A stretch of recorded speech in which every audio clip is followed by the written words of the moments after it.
We do want to remind everyone that we are recording this for posterity and for onto our website, so that people who, if they didn't have a chance to be here, can check on it later.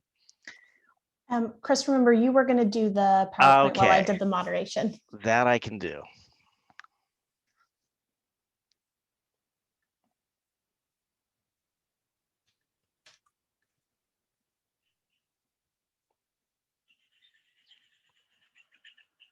Yeah. Okay. Well, let's get started. So the exciting news is, in fact, we are returning to campus for hybrid. Let me make sure that, can you see it there, Casey? No, it is not shared yet. Okay. Why am I not in? Hold on a sec. Oh, because I was presenting. Give me just a second. And zoom there. Casey, it says somebody else is sharing. Oh, I'm so sorry. Okay, go ahead. Let's try it again. Okay, how's that? All right, now I'm going to view and present. Okay, here we go. So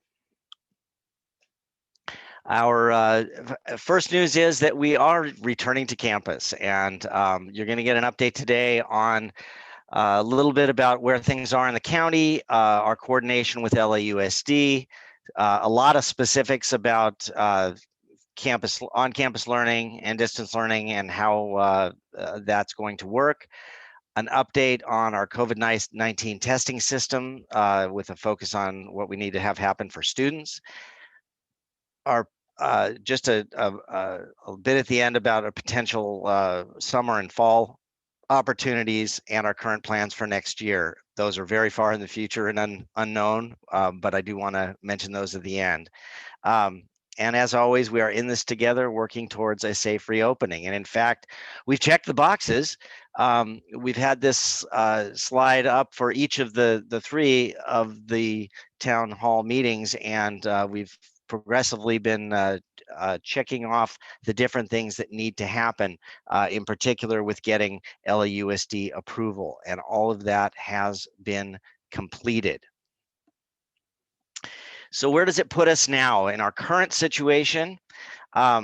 We've had both admin and staff that have been returning for essential business on campus, including some of you may have seen some of your teachers doing their distance learning from campus. And so that's been happening this week for some classrooms. LAUSD is also now allowing the specialized services, small group tutoring, and we have had a group on campus. The first day was on Wednesday, and so this is the first week we've been able to do that. We've actually had students on campus, and they're helping us figure out a lot of the systems that we need to go through to make eventual hybrid happening. LAUSD has approved our COVID-19 safety plan and our Co-Verify licensing agreement. Those are important steps, pieces of the puzzle. And we now have confirmation that Marina Del Rey Middle School will be coming back onto campus.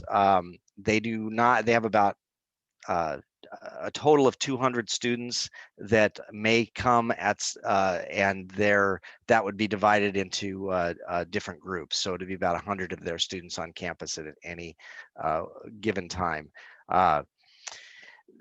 They're preparing for their return to campus on April 28th. So we'll get back to that in a sec.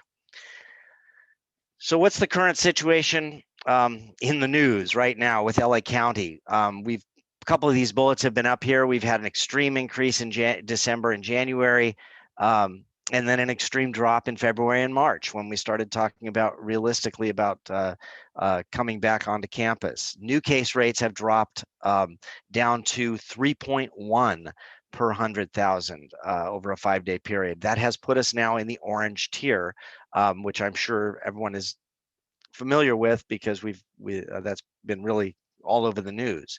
The other good news is countywide vaccinations have been moving really steadily forward with shots are now going to be available to everyone over age 16 as of April 15th. That's fantastic news in terms of just being able to help limit community spread, which is, of course, what could throw a kink in all of our in any plan.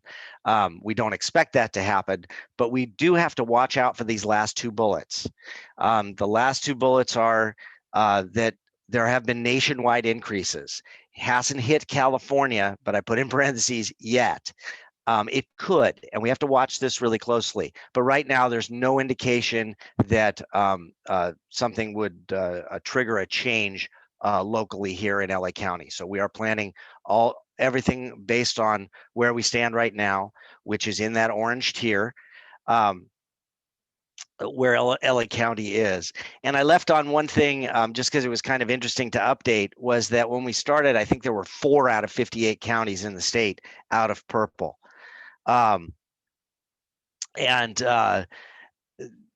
now that number is 55 out of 58 at last count of counties that are out of the purple.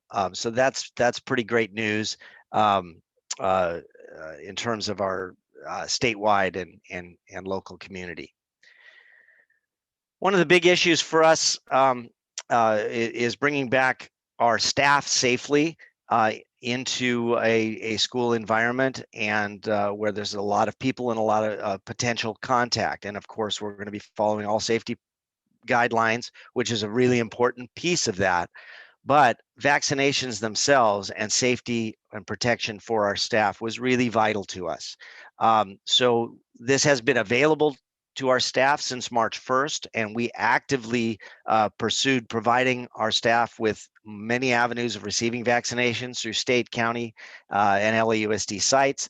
The current numbers are 17 staff have received their first shot, and 15 have received both shots. And so we're moving really well along that front, that our staff is getting vaccinated and time for being able to have full vaccination. So where does that leave us? This is a slide that we've used a couple of times, but I want to just kind of point out that the two that are highlighted in yellow are the ones that we are offering. Currently, the on-site support for some students that are on campus starting this week. That's going on this week and next under the the on-site support for distance learning. But we're jumping over the cohort model, which is good news, and jumping into the hybrid model, which is keep in mind what hybrid is. It's a combination of on-campus and distance learning. It's marrying those two together and making sure that they work and integrate together, because our students are going to be involved in both on-campus learning and distance learning. Some of our students are only going to be on distance learning, but everyone is a part of who's in the hybrid is a part of both. So it's important to understand those are the two that we're going to be reopening with. We are looking towards a full return model. I'm hopeful that that is exactly where we'll be come August when we return. So and that would be a full return model with no distance learning options for students. We'd be back to normal, just on-campus learning. There's probably still be protocols for safety and health, but the hope would be everyone would be back under normal, a much more normal situation than hybrid.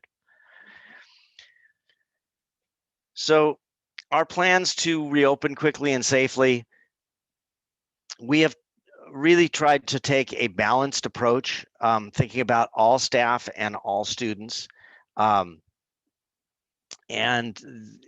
really put a high priority on simply opening.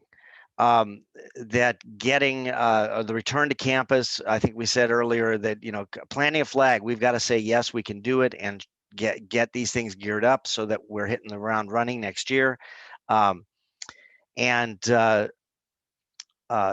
This is definitely a step forward towards full return. Our hybrid opening date is April 27th. That's for Group 1, and April 28th for Group 2. But that provides full immunization time for our staff.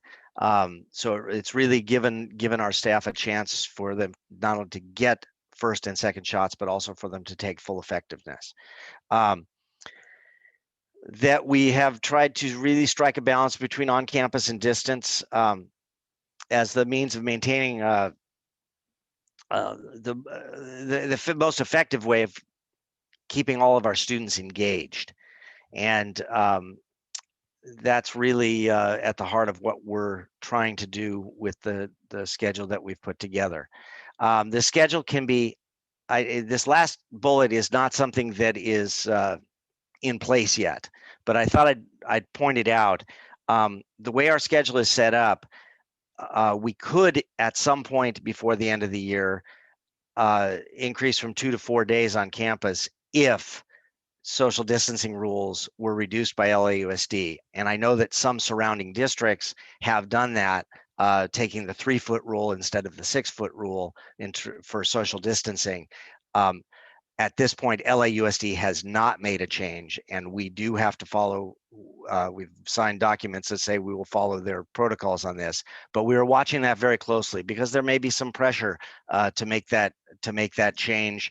And our system that we're rolling out does have the opportunity to make that shift, but right now that's not the case.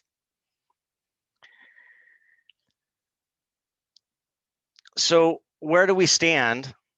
Our reopening timeline, we've been serving 18 students on campus. That's kind of our test group, and we're appreciative of them being there and helping us out with that. And that started this week. We continue our distance learning schedule until we return from campus for hybrid later in the month. So distance learning is still what's happening right now. All of our staff will return to campus on April 23rd. And some are returning on a voluntary basis. We've incentivized that because we want our staff to be on campus, kind of reacclimating themselves and getting our things set up. But everyone will be back on the 23rd. We will begin serving all of our grades, TK through 7th grade, in a hybrid model on April 27th for Group 1 or April 28th for Group 2. And you've already should have received a schedule for you personally in an email last night. And if you haven't received that email, be sure you connect with us. We want to be sure you get all the information that you need. So full distance learning does remain an option for families through the remainder of the year. And that goes for any of our families. If there's some reason that you need to go to all full distance learning, that is available. You just need, just let us know. But that is an option throughout the remainder of this school year. And at this point, I'm going to go ahead and turn things over to Casey and to Scott to get into the details of what's happening on campus and how we're going to make it all run. So, Casey? Thank you, Chris. And Scott, feel free to jump in at any time if I've left something out or if there's something specific for our middle school students that you'd like to point out. So before we dive into the schedules, we wanted to give information about getting ready to return to campus. I know that we've been receiving lots of emails with questions about how to be prepared and how to get ready. So we wanted to share some of that upfront with everyone. So looking at preparing as a family to return. At the beginning of the school year, we usually send out our back to school lists of how to get ready and where to get your uniforms and all of that. And this year is very different. So our student supplies and materials will no longer be group shared materials that we have in the classroom. So students will need to have their own individual supplies. So what we're asking families is with your backpack, make sure students have their own personal water bottle and then their own pencil case or pouch or something to put their individual materials in. If you don't have one of those and you're not able to get one, we will have some additional items that we can share for your child if you're in need of those. And then containers for snacks or any of that. All of the materials that your child will need while they're on campus will stay with them in their backpack so that they won't get shared with other students throughout the school day. They'll stay with them at their seat and be picked up and brought home with them every day so that we make sure that they stay nice and clean for them. Water bottles should be filled and brought to school, whether that's a reusable water bottle or a one-time use, it doesn't matter, but we are not able at this time to use our water stations that we have in each of the classrooms because we don't want to have shared materials coming up and touching those water nozzles and hands all over them. So make sure your child also has a water bottle filled at the beginning of every day. If they need more water, if they forgot their water that day, we'll also have additional supplies available for students. Uniforms are optional for being on campus. We know it's been a long time since we all had to be in uniform and at school. And so many of our students do not fit in the uniforms that they have, and many who are brand new haven't purchased any yet. And so that is not something that we want to require of anyone coming onto campus, but just make sure that what your child does wear to school is safe and appropriate. So closed-toed shoes that they can run around in when they go outside, t-shirts, shorts, pants, dresses, skirts, just make sure that they're appropriately attired.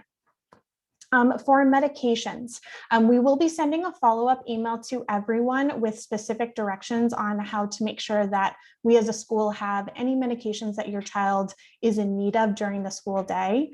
But what we need in order to administer medication on campus is paperwork that's been filled out by a California licensed health care provider.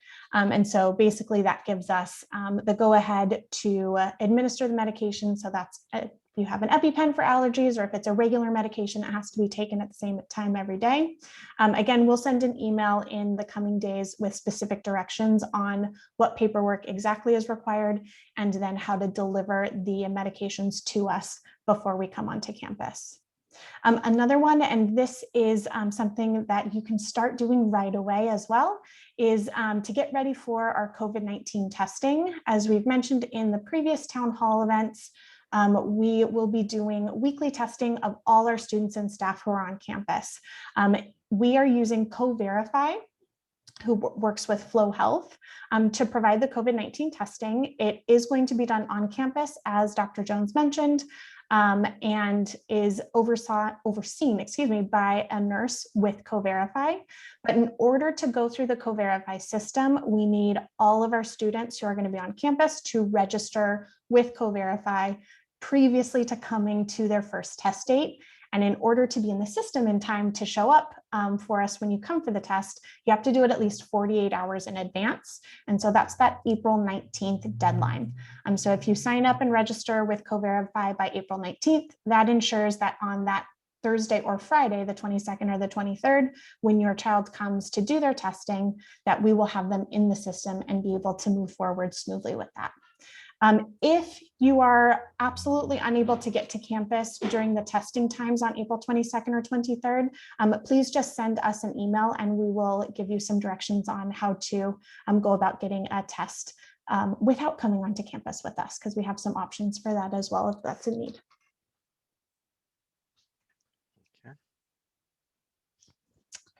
So now we'll talk a little bit about getting to school and leaving school. So our drop-off procedures are going to look a little different than usual.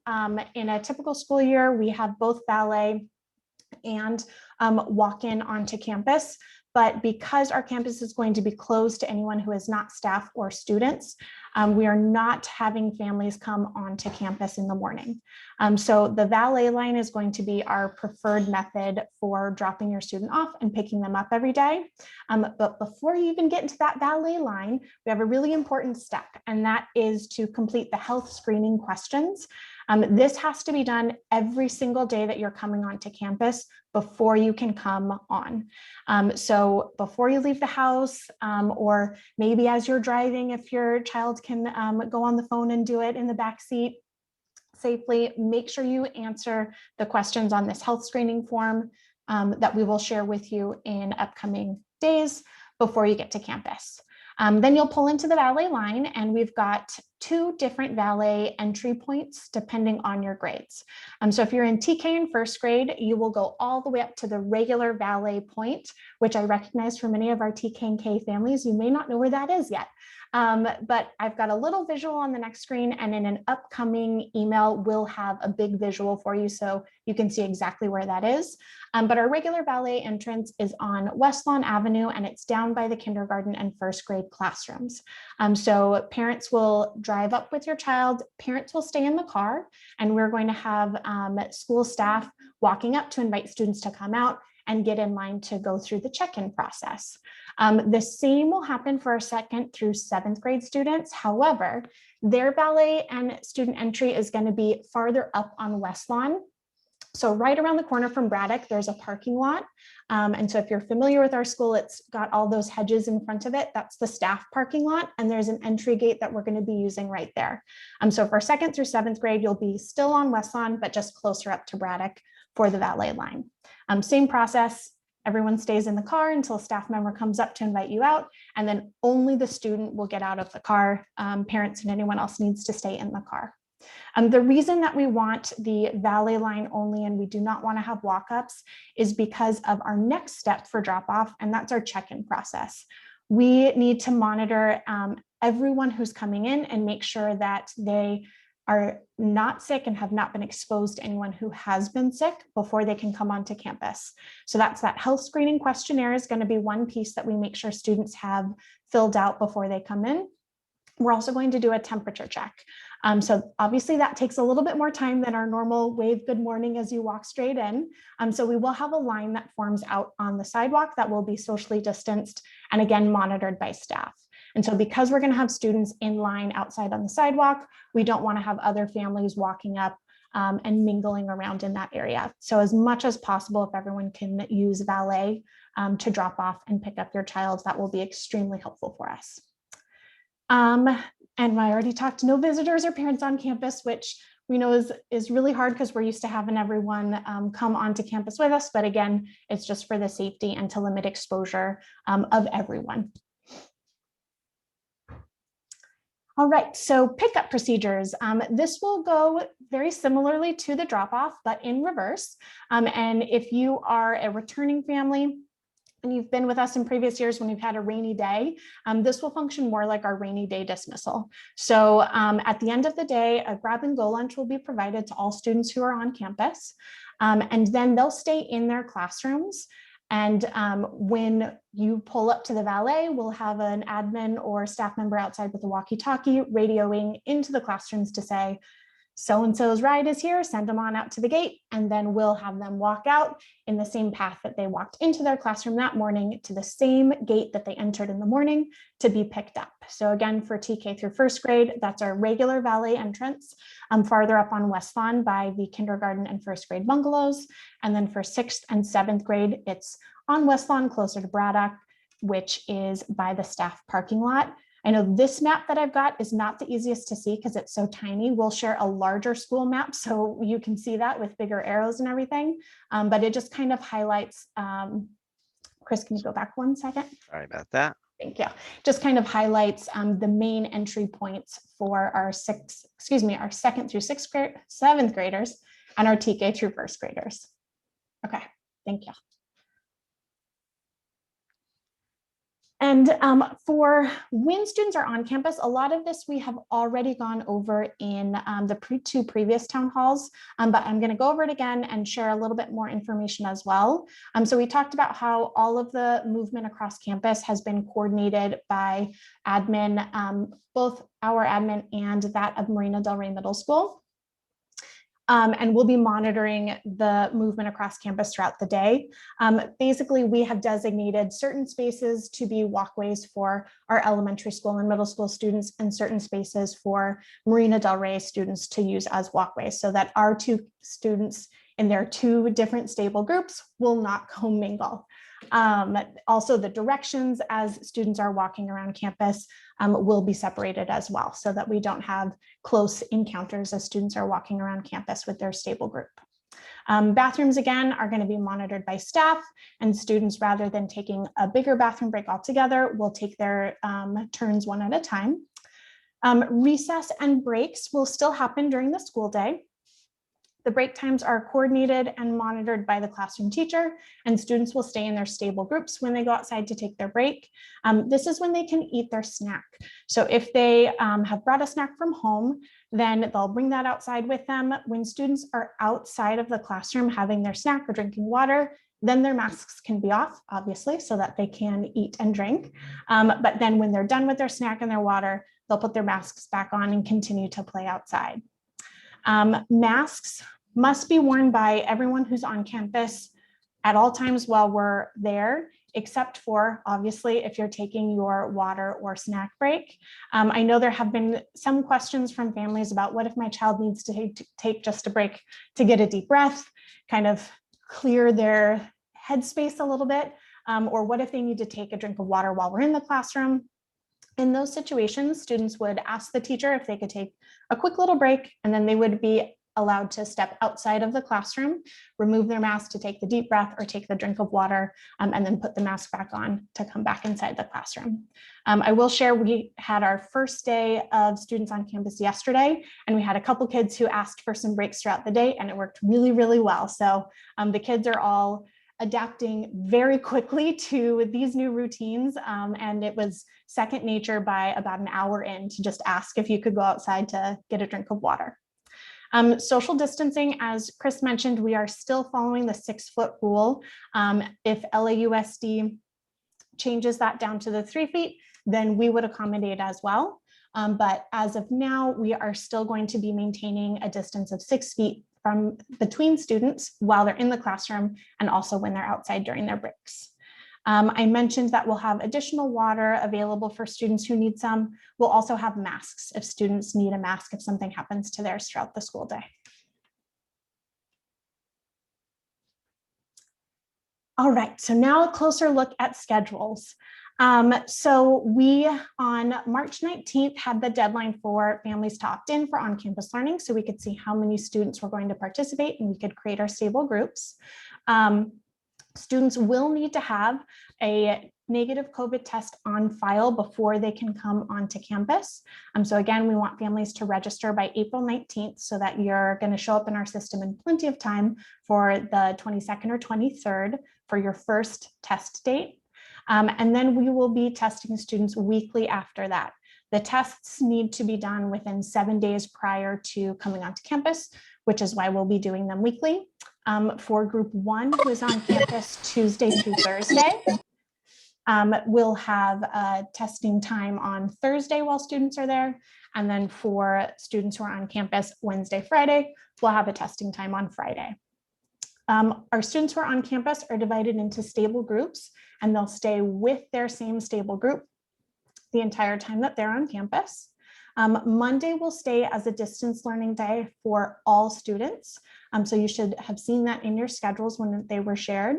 And then Tuesday through Friday will be on-campus learning in the morning, and then the Zoom sessions will happen in the afternoon. For the most part, we have some exceptions to that, and I'll explain a little bit about that when we go to an example of the schedule.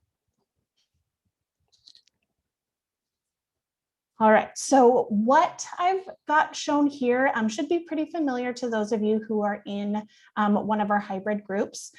Basically, what I've done is taken a current grade level schedule, and I've just removed all of the really specific information. So you can see there aren't any times for on campus or for pickup or for the afternoon Zooms or the morning Zooms. Also, the teacher names are not there anymore.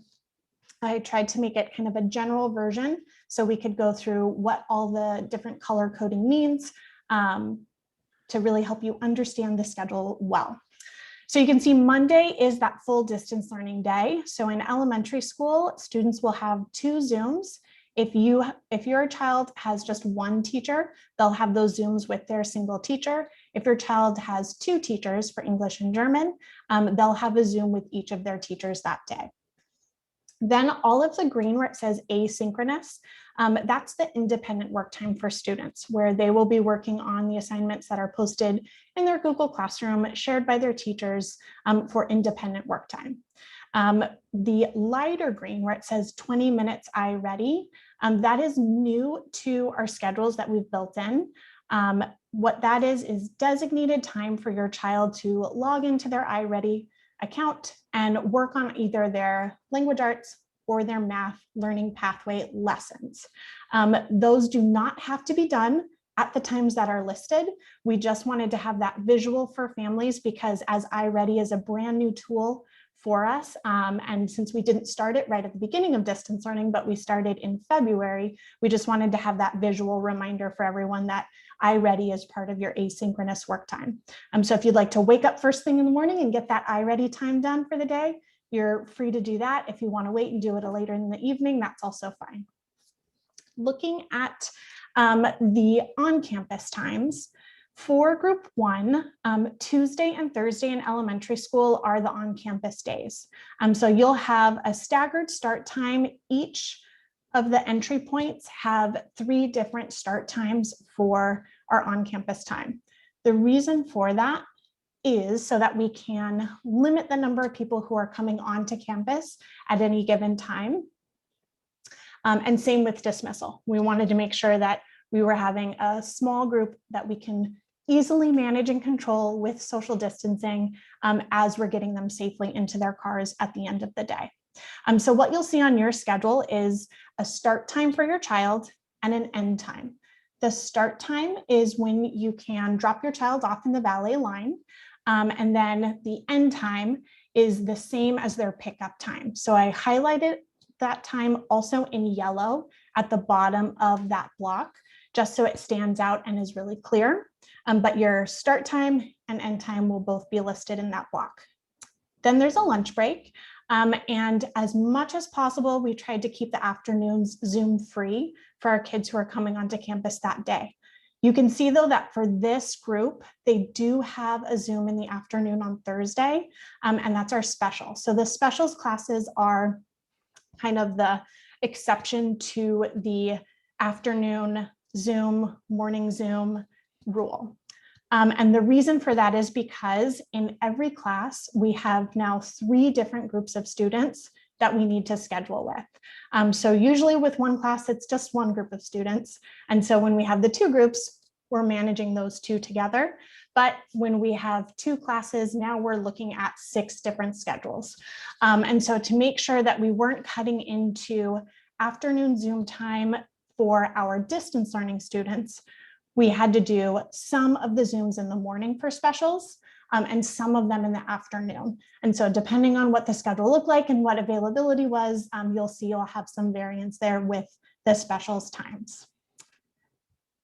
And I think that's it for this schedule. So the group 2, this is the same exact class, but this is the second group for hybrid. So you can see they still have 1 morning special, 1 afternoon special, 2 days on campus with their specific start and end time. And then on the days that they are on campus in the morning, their academic instruction over Zoom happens on the other day. So Tuesday, they'll have the teacher that they're not on campus with in the afternoon, and then on Wednesday, they'll have the teacher that they are on campus with in the morning. Thursday, they go back to the teacher that they do not see on campus. And then Friday, they're back on campus with that teacher again. And for the distance learning students, You can see aside from Monday, Tuesday through Friday, their academic instruction happens in the afternoon. So the morning is the time for them to do that independent classwork that's posted through Google Classroom or shared by their teacher. And then in the afternoon is when they would log in for their academic instruction with, if they're in the immersion program and have 2 teachers, an English and a German, they'll see both of their teachers every day. What has been the biggest challenge is trying to balance amongst the elementary school these 3 different groups of students with our 2 teachers that we have. Because of limitations for how many students a teacher can see in person, which is 2 groups of up to 12 each. So that's a maximum of 24. Unfortunately, our teachers usually have about 50 students. So that means that they cannot see all of their students in person. And we know that this is really challenging to not be able to see both of your teachers for both of the subjects in person for that instruction. But because we are not able to provide that because of these limitations with how many students teachers can see in person, we really tried to focus on highlighting the academic time for students in Zoom and looking to make it balanced between what's happening for the hybrid group and also what's happening for the distance learning group, because we do still have just about a third of our families who are remaining at full distance learning through the rest of the school year. And with that, I'll turn it over to Scott to talk a little bit about the middle school schedule. Thank you. Hi, everybody. So when we met as an MYP team and we were developing the schedules, we wanted to make sure there was parity between the hybrid and the distance learning schedules. So no matter whether your student is doing hybrid or doing full distance learning, they're still getting the same instruction, the same lessons, the same curriculum, and the same pacing each day. For Mondays will remain full distance learning days, and they will remain the exact same schedule as we've had for the entire school year for both groups. For the hybrid groups, we have small numbers to begin with, but we had very few middle school students who opted into on-campus learning. And because of the complexity of the schedule and the different subject areas, we are able to offer 4 days of on-campus learning in the mornings for the students who have opted in. So for our 6th and 7th graders, on Tuesday and Thursday for hybrid, they would be on campus with their math science teacher in the morning. And then on Wednesdays and Fridays, they're on campus with their humanities teacher in the morning. We've also built in that iReady time for students to complete while they're on campus. And as Casey said, we'll have the drop off at 8:15, and then our pickup time is 11:45. In the afternoons for our hybrid students, that's the time that they have to go home, eat lunch, and then start with their asynchronous independent learning work through the Google Classrooms. And then all students will have their language, exploratory, and PE classes via Zoom together in the afternoons, no matter which group they're in.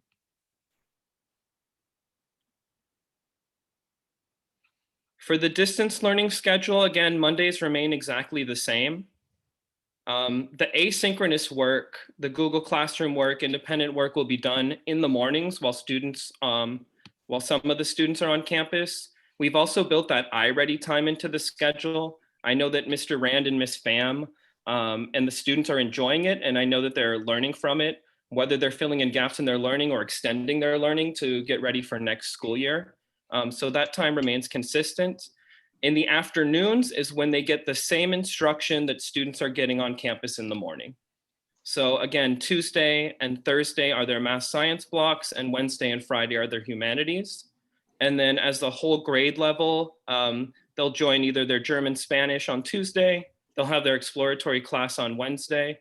The 6th graders will be doing, as they started this week, their Latin dance class with Frau Akbaba, and 7th graders will be doing their IB design class with Frau Kasai. They'll all have PE on Thursday afternoon. And then Friday, they'll have time to complete any assignments in the afternoon that they can submit for the week. And before we go on, Chris, I just wanted to clarify something. If you could go back to the elementary school schedules. I know that while I was talking, a ton of questions came in, and we're going to dive into those like we did in the previous town halls at the end, but one caught my eye that I wanted to just clear up before we get too far away from schedules.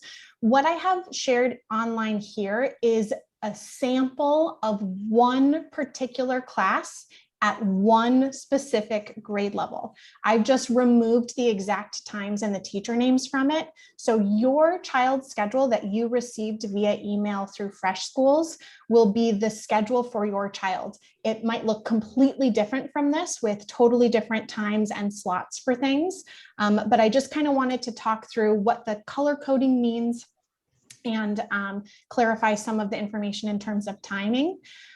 So if you have questions looking at this schedule versus your schedule that you got through Fresh Schools is the one that you should focus on. If you have questions about that schedule in particular, please contact me. You can send me an email at any time and I'm happy to go through it. Believe me, I know that these schedules are monstrous. There's a lot going on and it is much different than our typical school schedule that we have during the school day. And it also is much different than what we have been used to with the distance learning. Again, we have a lot of different things that we're trying to balance out and make sure that we're not having students in one group miss out completely on something that students in another group are getting. And so I did just want to clarify, this is obviously from a lower elementary because they only have art and PE Zooms. In upper elementary, they'll also have their Spanish Zoom as well. So they'll have those three. And then our TK students, they have their German Zoom as well.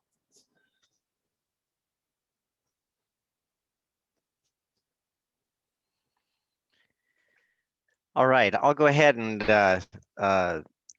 take the last couple slides.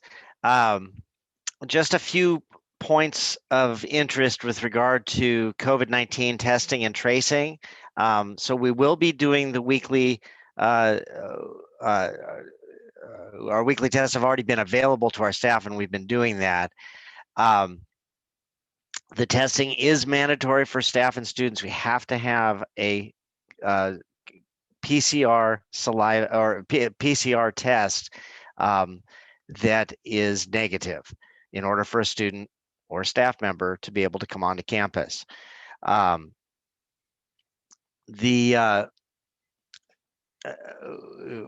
returning to campus, our students must be signed up with CoVerify and to take a baseline test, and it will be either April 22nd or April 23rd on campus when we do those testings. It'll be in the morning. There'll be more information about this, but we've broken those up into the different groups based on the day that the kids would be taking the test the following week in the following weeks. But there is actually some flexibility. If for some reason somebody couldn't come on one day and could come on the other, we can work that out. That's not a problem. We just want to be sure we're not overloaded with too many people at the same time.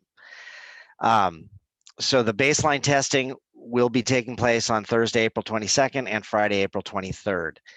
And then we will be doing ongoing weekly testing. And this was what was very exciting, is we got confirmation that testing will be conducted on Thursdays and Fridays. So we were worried that we were only going to be having a certain group of kids who are already on campus if we only were doing it on Fridays. And we were able to secure testing for both Thursdays and Fridays. So we will be doing testing while students are on campus, and there won't be a need for people to make an extra trip to campus just for testing.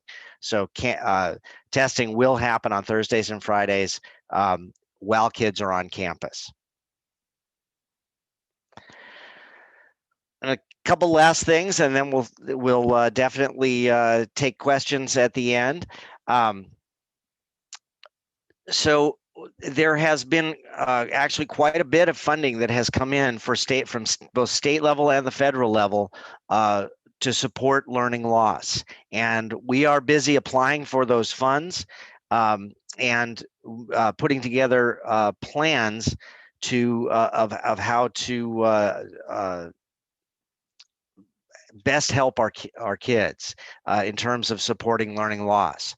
So what we are working on, and we're going to be involving GPA, our ELAC committee, our parent advisory committee, to develop our a plan that needs to be approved prior to June 1st, that includes would include an on-campus summer option for struggling students. So we don't have all the details worked out. We're trying to see how many staff are available and willing to participate. This would probably be a 12-day program in the summer. We're also looking for what we can do, what we can offer next year. And that would be potentially after school type programs, potentially something during winter break. So different things that we can offer and plan for. And we certainly are going to have online opportunities for students as well during the summer. And for that, we are going to allow for students to keep their Chromebooks over the summer and not turn them in if they choose, until we come back to school at full return. So please stay tuned for the more specific details, timelines for this of how we'd be returning for on-campus learning. There's a lot of details still to come. So emails are what you're going to be getting. There'll be, if it's direct to an individual, it'll come to you through Fresh Schools. If it's direct to a grade level, the same thing. We'll also be making announcements through GIACS communications as well. And just a note that in our minds, we are preparing and thinking and planning towards a full return in August of 2021. That being said, we have no way to know what's going to happen for 3-4 months from now. We've seen in the last 3-4 months an incredible amount of change. But based on where we're at, and most importantly, based on the level of vaccination that is happening in LA County, I feel like this is where we're going to be when we come back in August. And that's kind of where we stand at this point. So with at this time, if you have questions, and I know there's questions already, Casey's probably compiling several of them so that we can answer as much as we can during this time. But let's go ahead and turn it over to the moderator. And what questions do you have? All right, I'm going to scroll back up to the top, but while I'm doing that, just a reminder about Fresh Schools, because I've had a few emails from families that have not received communications that are coming through Fresh Schools. And so a couple tips, because we've been doing some troubleshooting on the back end. First, you want to log into Fresh Schools and see if the message is in your Fresh Schools account. If it is, that's great. Then your next step is to check the settings. When we started Fresh Schools, we had it updated so that the email addresses we have in PowerSchool, so in our student information system, are the ones in Fresh Schools. And we had it set to automatically forward any Fresh Schools email to those emails that we have on file for you for your personal email addresses.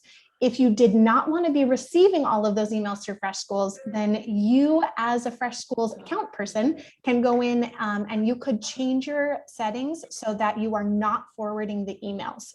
That has been one of the issues that has come up a couple times with families. So if you're wondering why you're not getting Fresh Schools emails to your personal email accounts, check to make sure that the settings in Fresh Schools are set to forward emails.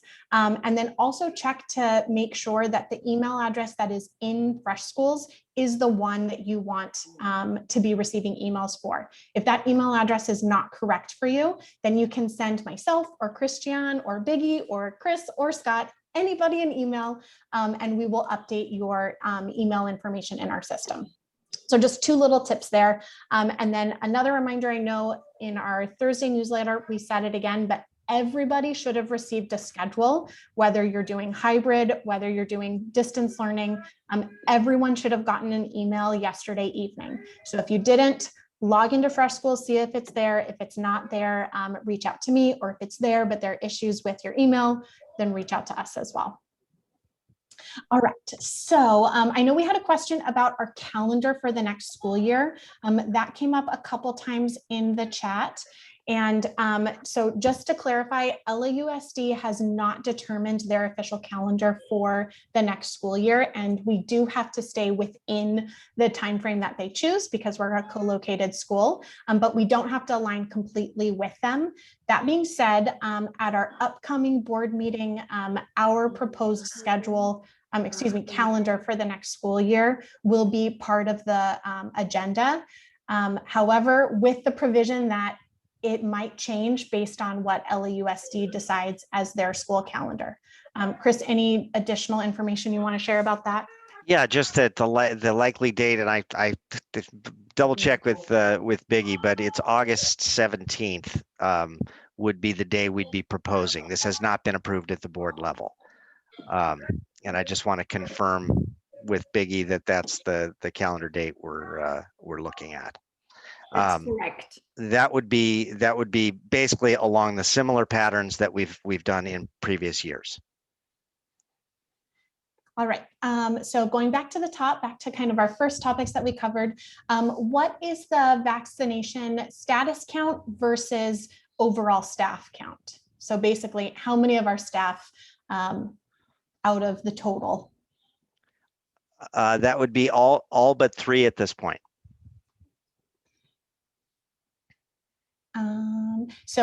Question on start times. If on your schedule, your start time is 8:30, what time do the kids have to be at school?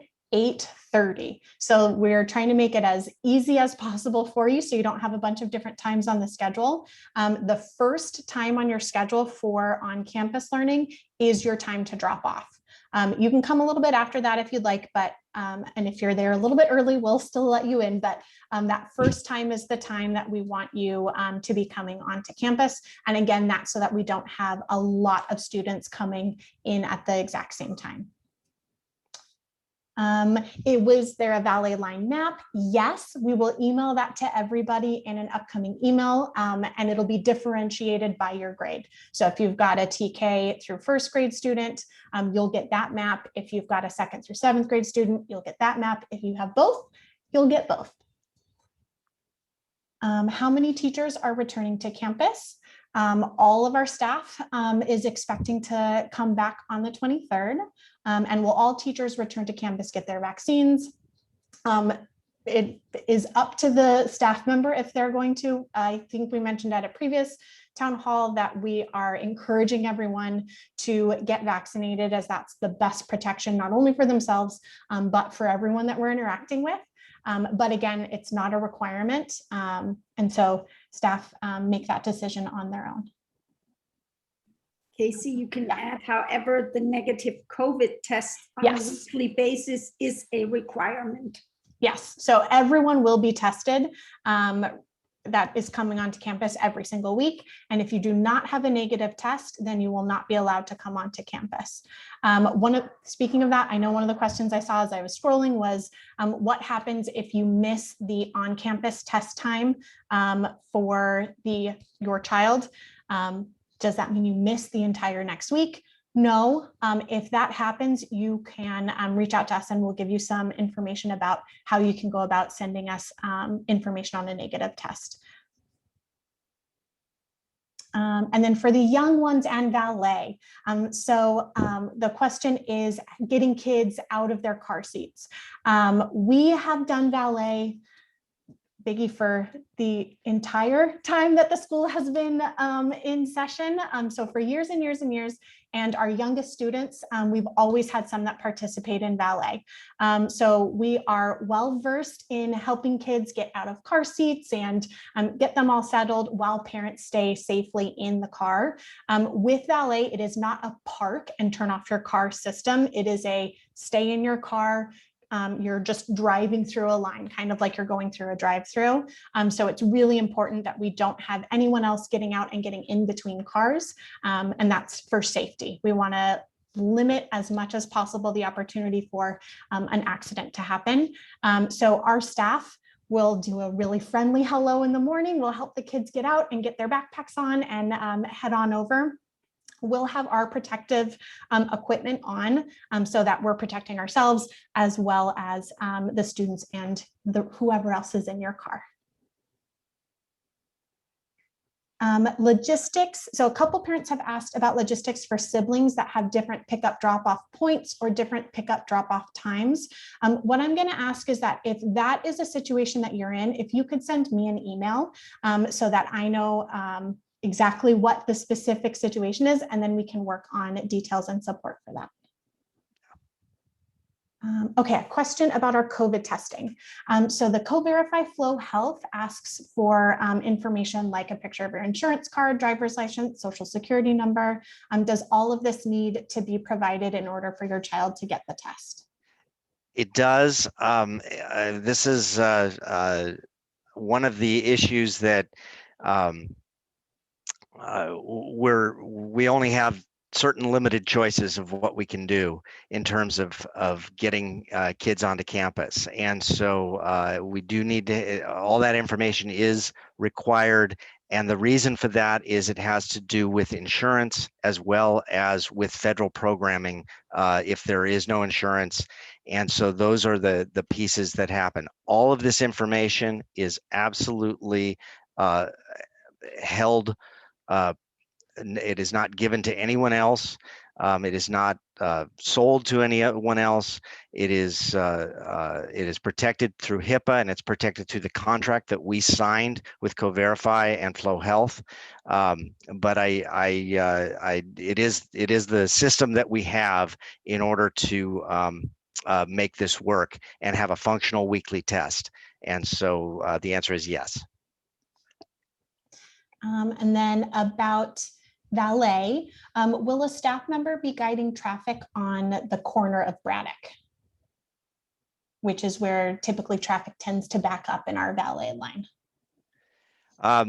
What we are hoping is that the way we have spaced things out in terms of the fact that we have two different groups, group 1 and group 2, and then two different places, two different valet areas that they're going, and then 3 different time frames that happen, that we will not have a huge backup at any given time.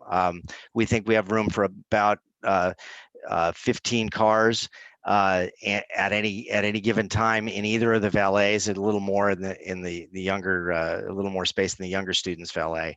But we will be monitoring, and if we need to, we will go out and help direct traffic as necessary. We will not, however, have any crossing guards or things that we usually have where at crosswalks and those kind of things, because we are setting this up as a car valet system. And then another valet question. In previous years, we always give families a color-coded card with you can write your child's name in and their class, so that it's really easy for us to see who is coming up in the valet line. And we will distribute those again for our students who are on campus.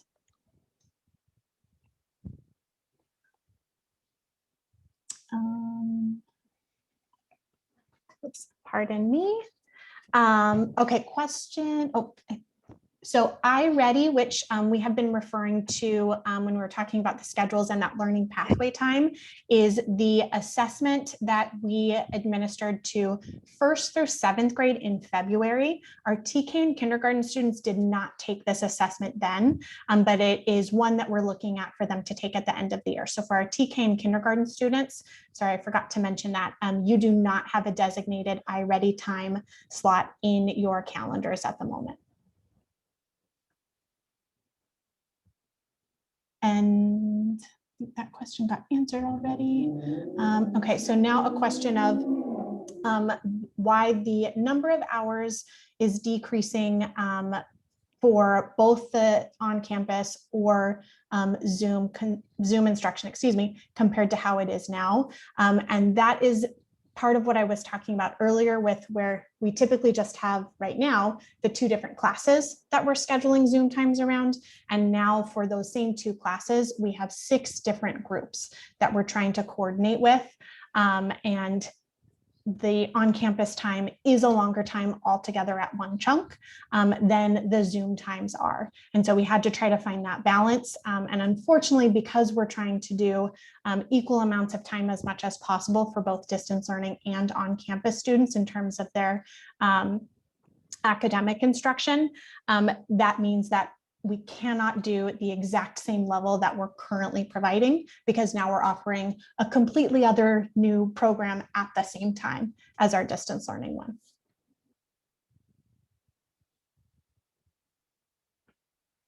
And then a question about teachers who are doing on-campus instruction, turning their camera on for kids to sit at home and listen to. And we covered this, I think, at one of our previous town hall meetings as well, but one of the concerns with having a Zoom kind of live feed going while students are in the classroom with the teacher and they're sitting at home is that the way instruction happens over Zoom versus in the classroom is completely different. And our students throughout the whole year have learned how to interact and focus in Zoom in a specific way where the teacher is actively monitoring what they're doing, their participation, answering questions, using a lot of different interactive tools with them to help them stay engaged. But when they're in the classroom, they've got 12 students that are there in front of them that they're doing that with as well.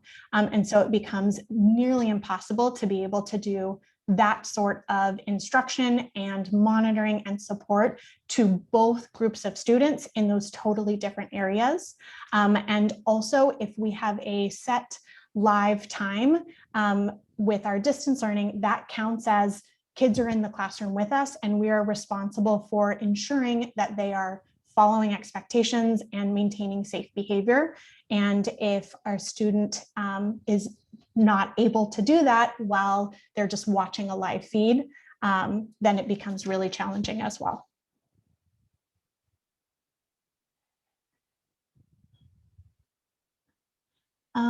A question about final schedule. And again, I'm going to say, if you did not receive an email from me through Fresh Schools, check your Fresh Schools and then send me an email because everyone should have received an email yesterday. And I double checked all of my messages and all of my student groups as well to make sure I covered everybody. So if you didn't get one, check Fresh Schools and then send me an email if you still don't have one.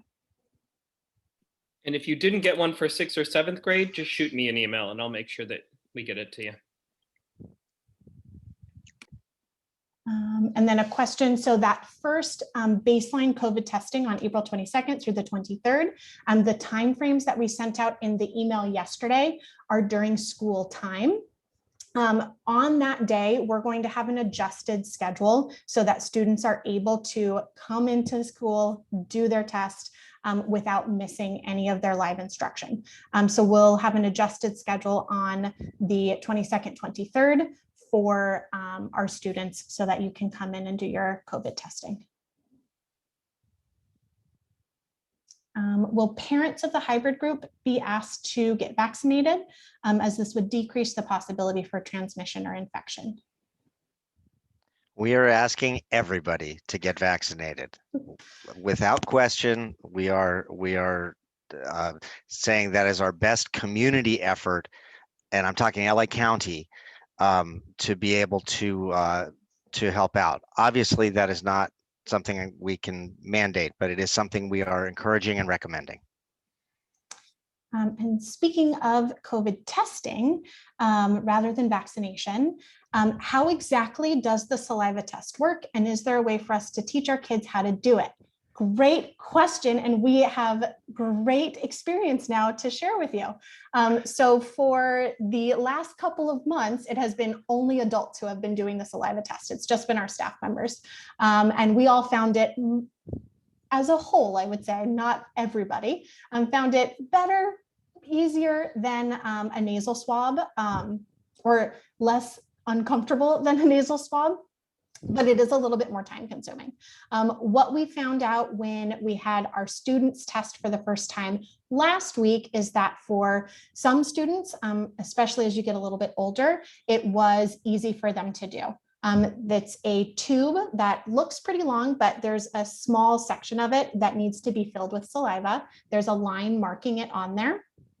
And so and it's got a little kind of mouthpiece on it already. And so after the nurse opens it up for you, you take it off to the side, and then you're just spitting into that tube until you fill the line.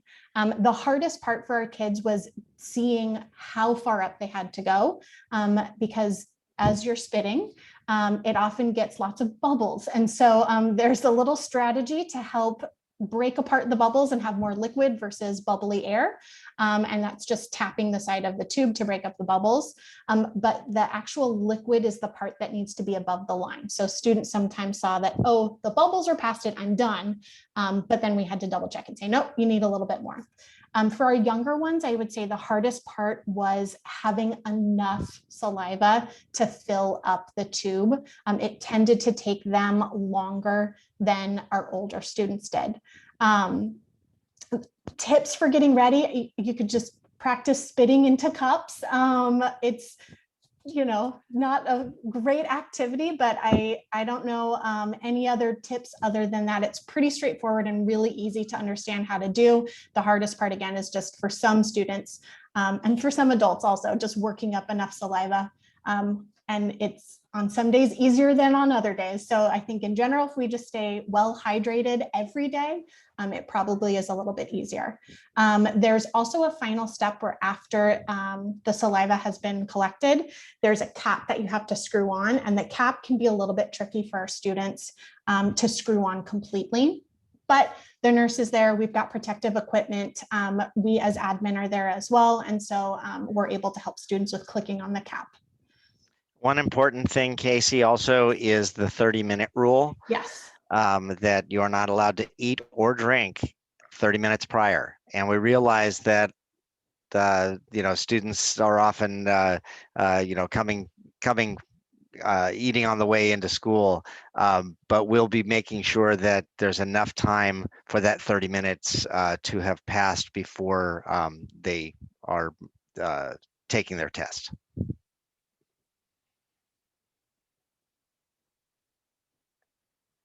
Okay, clarifying question about the teachers that you see.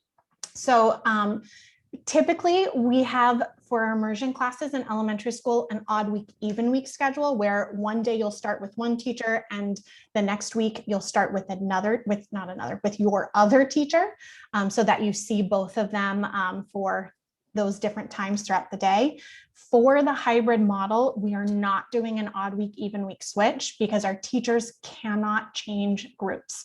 The teacher is also part of that stable group. So whoever your child is assigned to for that on-campus time, that is the only teacher they will have instruction from while they're on campus. Their other teacher will be there and they'll be right next door. So they'll see them, they can say hello, they can talk loudly from a distance way apart when they're outside taking their break. But in terms of instruction on campus, the teacher that is listed on your schedule is the only teacher that your child will see in person on campus.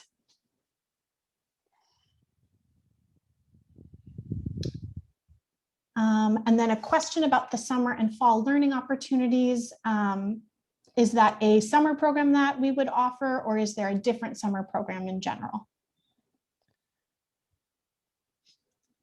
That's still being determined. We are just trying to see the level of staffing that we might have for that type of program.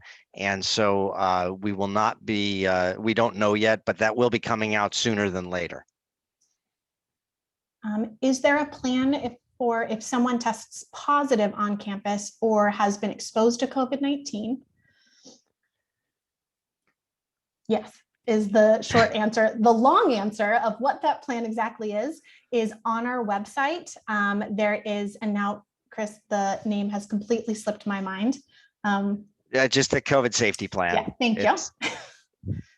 So all of the details there, but notification of anyone who has been in contact with that person is part of that. So there are complete detailed steps to share exactly what we will do if there's a positive test or someone says that, but someone has been exposed to a positive case of COVID-19. I will say, just when we're talking about the tests here, another option with the test other than a positive or a negative is inconclusive. An inconclusive, we have to treat the same as a positive in terms of access to campus. And that could happen for a variety of reasons. If you had eaten something recently and it was interacting, if there wasn't enough fluid for them to test, or if it didn't get shaken up enough. There are a wide variety of reasons why we would get an inconclusive, but because it's not a clear negative, we wouldn't be able to have the student come onto campus until we got a negative test. If that happened, you'll get the notification within the 24 to 48 hours that all of the test results will come. So you'll see that that's inconclusive. So if that happened, we just need you to get set up with another COVID test quickly so that we can get the results before your child is set to be back on campus. But that test would have to be a PCR test. Yes. Couple other questions about the start date for next year, but I think, Chris, you already shared that earlier. Do you want to share the tentative proposed start date one more Tentative time? proposed date, August 17th. And that would be following the regular schedule that we normally do. And that's going to be proposed to the board at our upcoming meeting. Will we know the number, not names, of teachers and staff that will not be vaccinated when kids return? Yes, I already shared that number. We have 3. Names we can't share though because Oh, no. because of HIPAA. They were not asking for names. So the students that have their stable group with their English teacher on campus, does that mean they'll lose 2 days of German? And how are they going to make up for those missing days? Chris, can you go back to the elementary schedule, either hybrid option? Thank you. So the way we have it set up is the teachers and I have been working on these schedules for the last month, just about, and really looking to balance out the time as much as possible. So the on-campus time, that's 3.5 hours on campus. And we know from the schedules that your Zoom time does not have a 3.5 hour window. That's too much Zoom time for our students, but also keep in mind that the 3.5 hours on campus include the academic instruction, but they also include social emotional learning. They include recess breaks for students. They include team building, just time for kids to be together. PCR testing. PCR testing. So what our teachers are doing as they're planning for the lessons that they do during hybrid, and this is really something that they and I were looking at closely as we were finalizing the schedules, is do we have enough time for our academic content that we need to teach in each subject area to all of our groups? And so the schedules, even though the timeframes might look different with one teacher versus another in terms of total time, the lessons that your students are getting from one group to the next are balanced across those groups. And so, for example, this Tuesday afternoon, you might have a schedule where you see both of your teachers. And then this Wednesday, you're only seeing one. And then Thursday, you might see both of your teachers again. But the teachers have planned it out so that if you're on campus with your English teacher, your child is getting their English instruction here, and your German teacher is giving the German instruction here. And then you're getting math also on campus, and you're also getting math here. So we've planned it out so that they have equal amounts of time between English and German, and also they've got math consistently throughout the schedule. Again, the total time that you're face-to-face or screen-to-screen with each of your teachers might be different, but in terms of the lessons that they're getting, they're the same across all of the groups.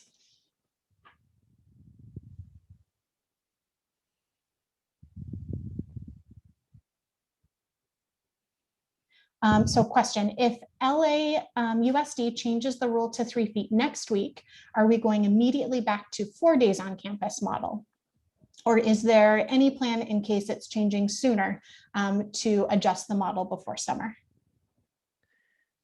Yeah, we would need to see what was happening next week. Probably we would not affect our opening week, but we could probably move into by the second week if that were to happen. But that's, you know, as I said, that has not happened yet. And we are watching it, but so far the indications from LAUSD is they are not changing that at this point. And then question about the schedule again, and also login and information and all of that. So in terms of systems, the systems that your class is using and that your teacher is using and your child is using, that will stay the same for all of their Zoom work. So we're continuing with Google Classroom. We're continuing with Zoom as our format, obviously, for our live instruction when you're not on campus. The teachers will continue to share the updates on activities that are needing to be completed that week, when different assignments and assessments are going to happen. They'll give any updates to changes in the day's schedule. And when I say changes, that, you know, you might have your SEL morning meeting that maybe they're changing to a different, they're going to do math that morning instead of SEL because of what needs to be covered for students. So just like we've been doing all year long, your teachers are going to be the main point for just that daily, weekly update and information. So I know some classes are posting all of those updates directly through Google Classroom. Some are doing a combination of email and Google Classroom, but whatever systems are in place with your teacher and your class, those will continue throughout the rest of the year.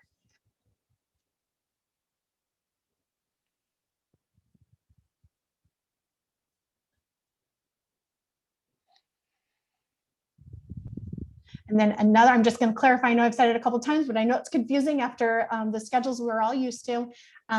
Whoever your child is seeing on their schedule in person, that teacher, that's the only teacher that will give them in-person instruction. So for example, if I'm the English teacher and Mr. Michelson is the German teacher, and on your hybrid schedule, you have on campus with Miss Jones, you are only going to get in-person instruction from me, and then Mr. Michelson would do all of the German instruction in Zoom in the afternoons. So we're not rotating teachers while we're on campus.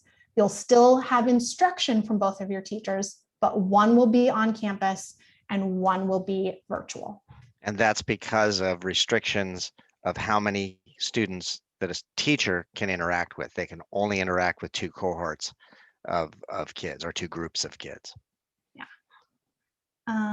Do you expect to lengthen the 21-22 school year to make up for learning loss? And if so, how? Would it be returning early, shortening the December break? We are kind of awaiting to see what kind of calendar LAUSD does put together. If it's an early calendar, that could be something that we would look at, of possibly coming back even before that date of August 17th that we just mentioned. We would certainly look at the opportunity of either making a shift in days, instructional days involving the winter break is a possibility, or doing some sort of more voluntary type activity during probably the 3rd week of winter break. So all those are possibilities, and most definitely we're looking at what we can do with after school time, and structuring a program in after school time next year. So all those are possibilities that we are exploring, and we'll be putting together that plan, as you said, before June 1st when it's required to be done. So we want to have that ready in May.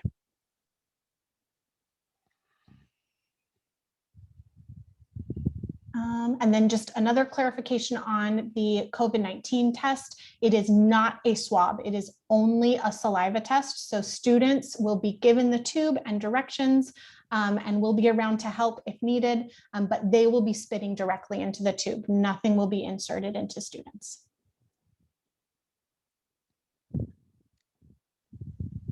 And then a question, what is the time you need to be at school the first day? It is whatever the start time is that's listed on your individual schedule. For some students, it'll be 8. For some, it'll be 8:15. For some, it will be 8:30. but whatever that first time is on your on-campus block, so where on Wednesday right now it says start time, that's the time that your child will need to be on campus the first day and every other day that they're coming onto campus. Do we need to bring extra supplies for school? I mentioned in an earlier slide, students will need their own personal supplies. So pencil, coloring items, glue or scissors, depending on your grade level. However, if you are unable to have those, we will have materials that we can provide for your child as an individual pouch. But that is it. There's not going to be a big long list of supplies that we're asking to be donated for the school year because we only have such a short time left. It's really just those individual materials that your student is going to need to use to do their daily activities. Does every group in our hybrid model have 12 students? No, some are up to 12, some are not. But for the elementary school, we had groups that were bigger than 12 from both classes, which means we had to do 2 different groups. Not sure if I just made that more confusing. So let's say for 2A, I'm just going to use that as a random example. 2A, it might have 15 kids that have said yes, but because that's more than the 12, unless we had fewer than 12 in the KB group, we would have to have 2 KA groups for hybrid. So some of them are closer to 12, some of them are not as close to 12, but for elementary school, we had more students opt in to hybrid learning so that we had to do multiple hybrid groups per each class. In middle school, we had a different situation. Scott, do you want to share a little bit about that? Yeah, in middle school, we had 12 students for each grade level who have opted in.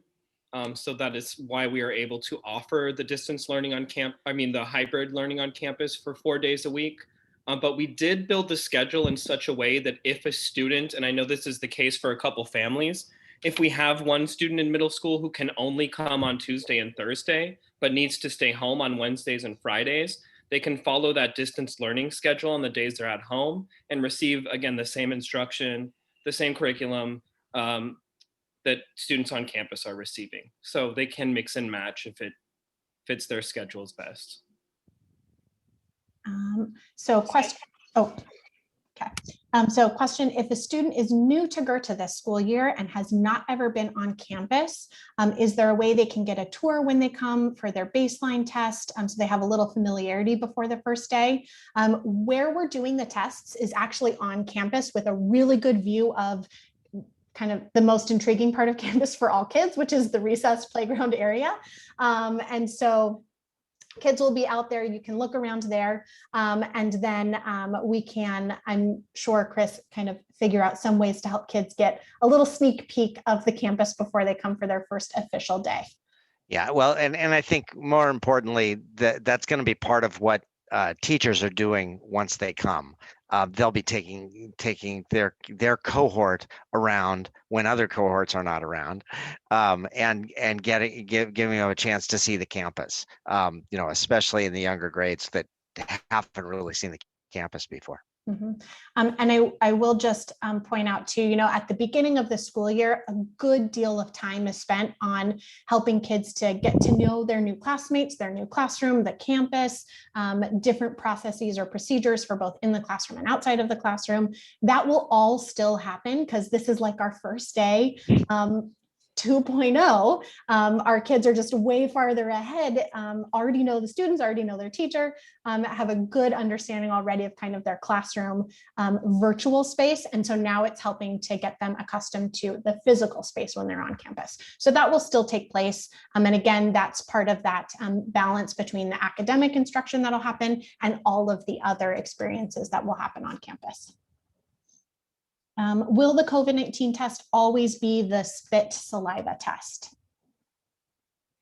At this point, yes. That's not a. We don't have any plans for a different test, And so far it's been successful, and we want to it's the same test that multiple other charter schools are using as well. Do parents have to show the results of the screen at drop-off? I'm assuming this is referring to the health screening form, but I'll cover it for testing as well. No. For the COVID-19 testing, Biggie is our custodian of records. So she continues to do that for the COVID-19 test records as well. So she's the one who gets also the updates about the test results for COVID-19 testing. And then for the health screening form, all of the admin, we get those results directly. And so we will have set up at our entry table our screen to make sure that the form has been filled. And if it hasn't, we'll get it filled before the student can come onto campus. What we're also going to be doing as you're coming into Valet is reminding everybody, have you filled out that health screening form? Especially with our little ones, we know that it'll be easier for you as the adult to help them answer those questions because you probably have a better idea, especially than some of our TK kindergarten kids. But we did do yesterday when we were checking students in, we had a few who had not completed the health screening form. And so we did that with them upon entry because we'll have access to all of that information as well. One thing to add, Casey, that we found out is that for parents that had forgotten to do it, they logged on their phone and did it from their car in a matter of 45 seconds. So it's a very quick procedure. It's really important to do it ahead of time, especially with the young ones. You can imagine asking those questions to a kindergarten student. It's not going to go quickly. So it's very important. And if they answer it incorrectly, we can't let them on campus and we'd have to call you and have you come back. So we don't want that. And you don't want that. So please make sure that the health screening is done in advance.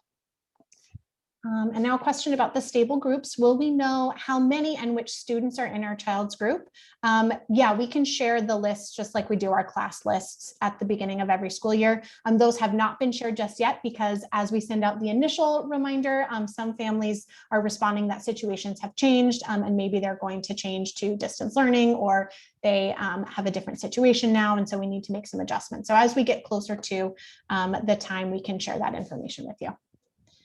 Are kids required to wear a mask for the whole school day? Yes, while they're on campus, students need to have a mask. The exceptions are if they're eating or drinking.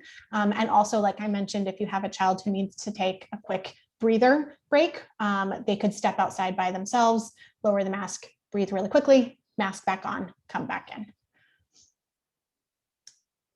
What if a child is COVID positive, but doesn't have doesn't have symptoms?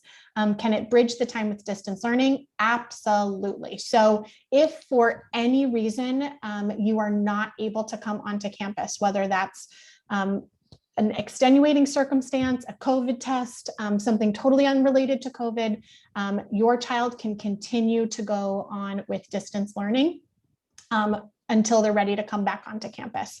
As Scott mentioned with the middle school, if there are any days where your child is not able to come, that's fine. They just continue with that independent learning and the Zoom classes for that day, rather than completely stopping any sort of hybrid on-campus model. So if you're signed up for hybrid, you can come onto campus for the days that are on your schedule. If you have to miss a day for some reason, or if you have to change groups completely because for the foreseeable future, you won't be able to come on campus, you can transition to distance learning.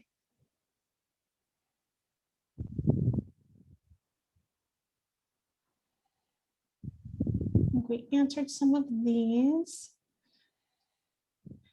When during the school day will COVID testing happen on the regular Thursday, Fridays after the baseline testing? And will it cut into instructional time?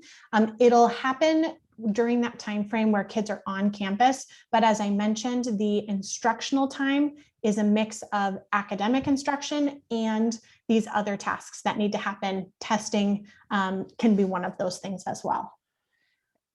So it will vary by classroom when they're assigned. We'll create a separate schedule for when they'll be coming during the window of about 9 o'clock to well, noon or the end of the day where the last groups are there.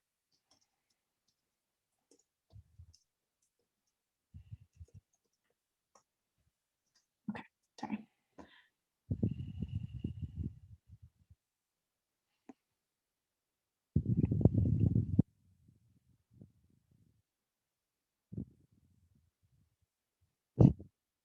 And then another question for, can we send a map for the classrooms so students can have a visual of where they're going? Yeah, you will have that. Like I said earlier, we'll send a map with the valet information, and I can highlight the classrooms on there for you as well, so that that's all in the same place.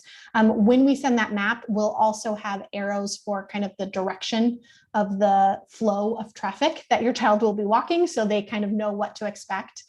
Also, when we're doing the drop off and the dismissal, one thing I didn't mention is, in addition to the staff that we'll have out on the sidewalk, we'll also have staff placed on campus in that walkway area.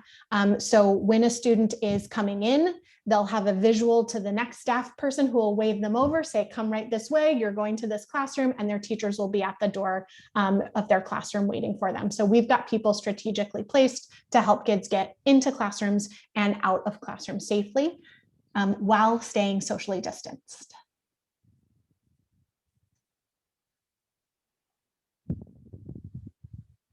Sorry, scrolling through some things as well. Answered some of those.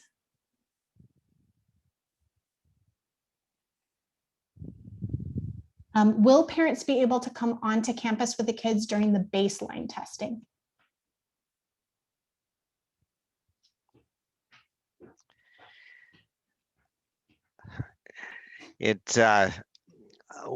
We hope not.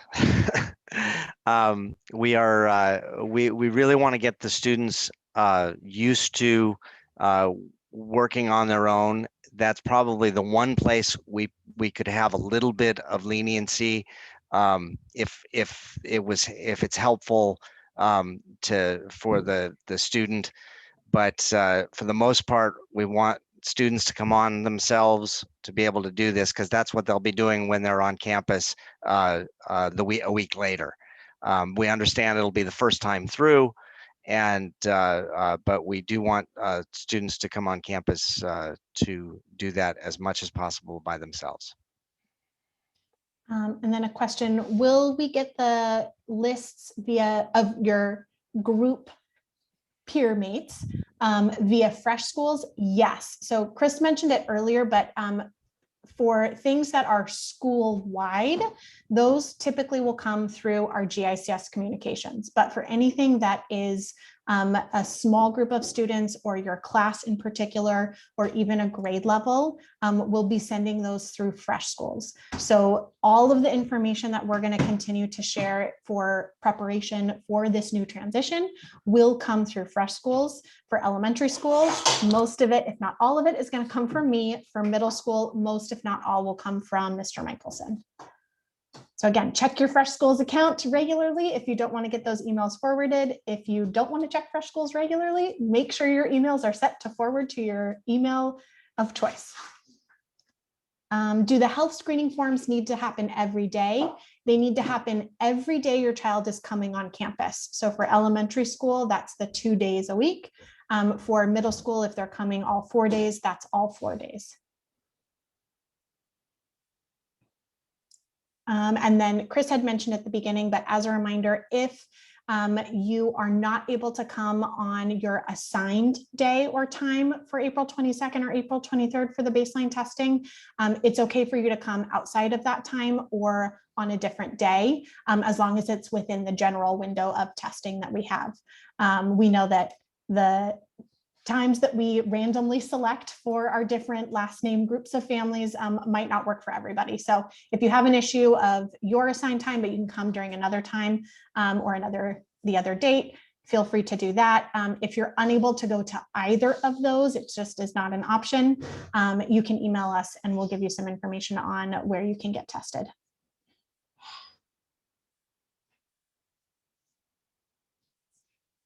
Will classrooms remain the same for the entire duration of the hybrid schedule? Yes. So that's part of the reason why we have the stable groups with the students and the teacher. So your child will be going to the same classroom. They'll have the same group of students. They'll have the same teacher. The only change that would happen for on-campus time is if, like was mentioned earlier, the social distancing rule goes down to 3 feet instead of 6. Then what we would do is allow students to come 4 days a week instead of 2. So in that case, then your child would be part of all of the hybrid students for their class. So they'd have additional students come in, but it still would be same classroom, same teacher. Keeping in mind, we do not have approval for that at this point. Will teachers provide a list of materials needed for their class and a list of what might need to be donated for other families? Yes, I'm working with teachers to make sure that the list items that we had set at the beginning of the year are ones that are still needed, and that there aren't anything that we do need now that we didn't anticipate needing back in August. But again, it's going to be a very minimal list. We have a short period of time to get through, and we have a lot of supplies at school that have not been used throughout the school year because we've been on distance learning. So all of the schedules have been sent so far by myself and Mr. Michelson through Fresh Schools. So if you're in the hybrid group, you should have either group 1 or group 2, you should have gotten an email from me with information about your child's schedule, the group they were in, and then information on COVID testing. Same from Mr. Michelson for the middle school. If you were in distance learning, you should have gotten an email from me with information on your child's updated distance learning schedule for starting that August 27th, 28th timeframe. April. April, sorry, not August. We're coming back well before August. And same for middle school. I sent the distance learning schedules as well last night. Yeah. So again, I know I might be saying it too often, but I've had quite a few emails and I want to make sure everyone knows where to find the information. Fresh Schools is your first place to look. If you can't find it there, send me an email or send Mr. Michelson an email. Does A1 testing happen while students are at campus? And is it mandatory for the immersion program? Good question. So we had sent an email a few days ago to our students in 3rd through middle school about our A1 and A2 testing. For anyone who's unfamiliar with that, this is a German language proficiency assessment that typically we provide administration of every single year. In 3rd grade, our students in the immersion program are given the A1, and then in 5th grade, our students in the immersion program are given the A2. Our students in the acquisition program in 5th grade are given the A1, and then our students in middle school, depending on if they're in Spanish or German, if they're in the German class, if they have already taken the A1, then, but they haven't taken or passed the A2, they can take the A2. If they have not taken either of them, then they would start with the A1 and take the A1 assessment. So that's our regular process. We were not able to do it last year. This is an assessment that is overseen by the German government. And so last year, around March, April is usually when we do the test, and that's when everything closed. So they put all testing on hold, but then throughout this year have been working to bring it back.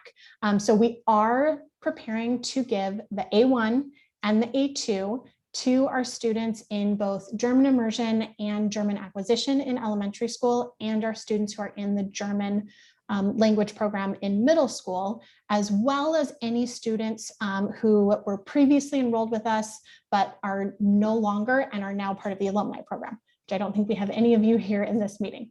The details of that we'll be sharing with the families that have opted in to do the testing.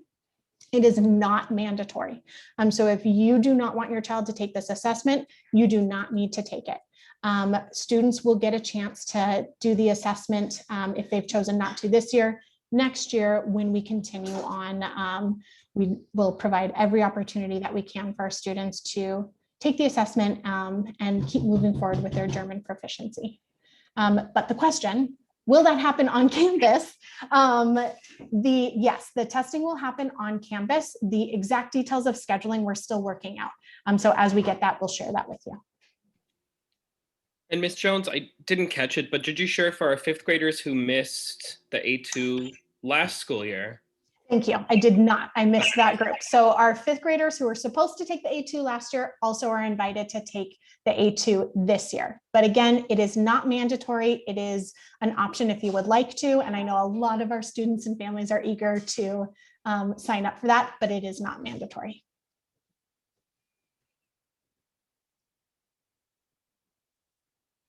And last question so far, does the health screening questionnaire link remain the same? How early can we fill it out, or do we have to do it at the valet line? A great question. You can fill it out that morning. You could do it from home, but you can't do it the day before because you're not able to honestly answer those questions the day before. So it's important that it's done in the morning. Can be done in the valet line, but doesn't have to be. Could definitely be done at home before you leave.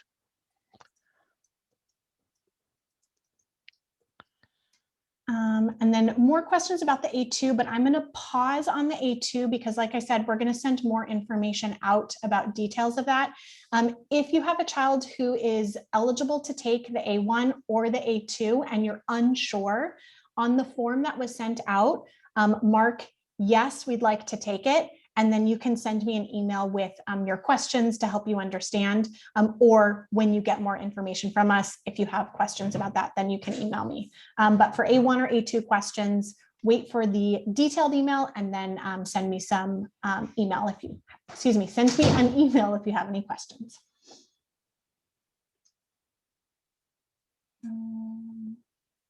Were the groups chosen with student levels in mind? So academically, the groups were determined by a variety of ways.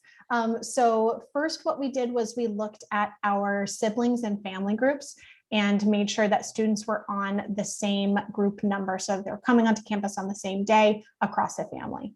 Then we also had a couple issues with transportation on families not being able to come on certain days. And so we did our best to try to accommodate those to get those done. And then it varied kind of by grade and by student need. So for some, we were just looking at, do we have a balanced group across all? And we're focusing on making sure students have classmates that they get along with and that they're excited to see in person to really help them that way.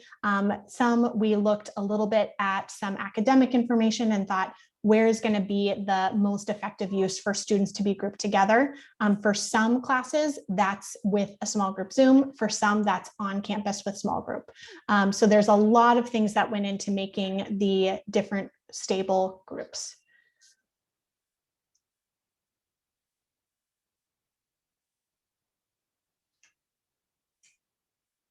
And then another question about Fresh Schools.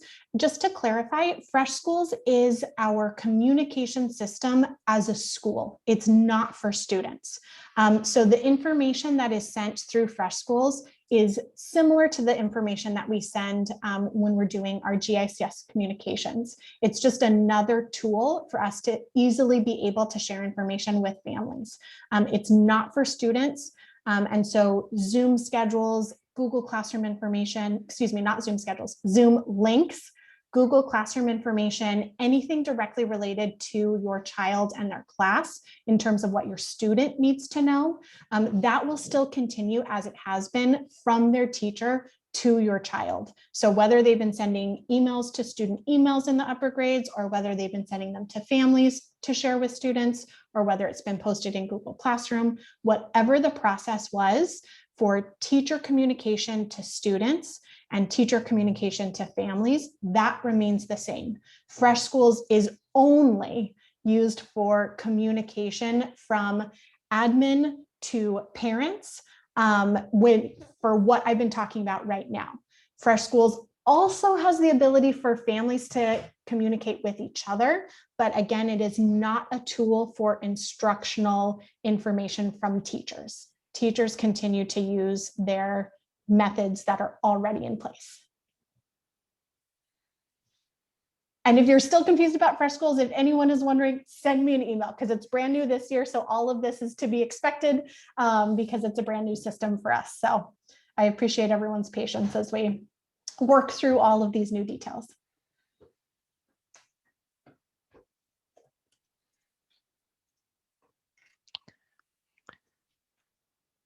And that is that for the questions. Well, thank you, Casey. We stayed and kept going through a long list of questions, and I'm sure there will be other questions that come up, and that's totally okay. We are here to answer those. Email is the best way to reach us, and you know, we're busy working through more of the details and making sure that the information that we send out from this point on is really as self-explanatory as possible. But if we miss the mark, or just you will have a question that you might be specific for you, please do reach out. That's what we're here for, and that's what we want to do. You know, we want our end of the year to be a positive experience for students. We're taking a step forward in coming back to campus, a step towards normalcy in coming back to campus. And this is a really positive thing. After 2 hours now, we're still excited about the fact that our kids are coming back.